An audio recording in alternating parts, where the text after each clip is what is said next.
Lokal na bigas po sa Lingayen, bahagyang bumaba ang presyo sa ngayon. Panta ng matinding init, posibleng magpataas muli ng presyo. Para sa detalye, nagbabalik Idol Denise Brillante. 104.7 IFM Report.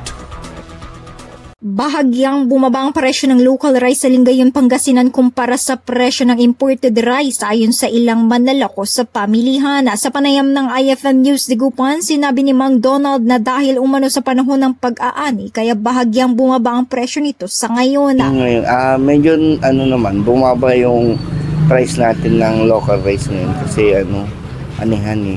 Medyo konti yung demand ngayon, bumaba yung sales namin eh. Kaya siguro bumaba din yung presyo. Sa ngayon, umaabot sa 1,100 pesos hanggang 1,200 pesos ang presyo ng kada sako ng local rice, habang nasa 1,250 pesos naman ang ilang klase ng imported rice na kadalasang galing sa mga Tarama, Nueva Ecija o Aguilar. Anila sa ganang mano ang ani ng mga magsasaka sa kabila ng init ng panahon at mahal na krudo. Ngunit inaasahan nilang muling tataas ang presyo ng bigas sa mga susunod na araw kung mas iinit pa ang panahon dahil sa pahirapan at pagpapatubig. Hanggang ito lang siguro yan na hanggang ito lang na pero sa susunod na buwan ay wala nang anihan eh.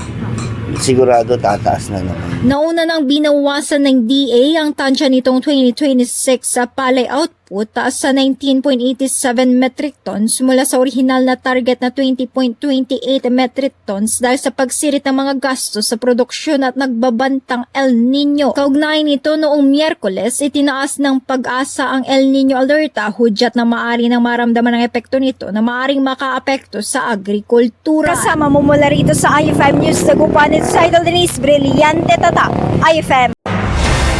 IFM News. IFM News. IFM.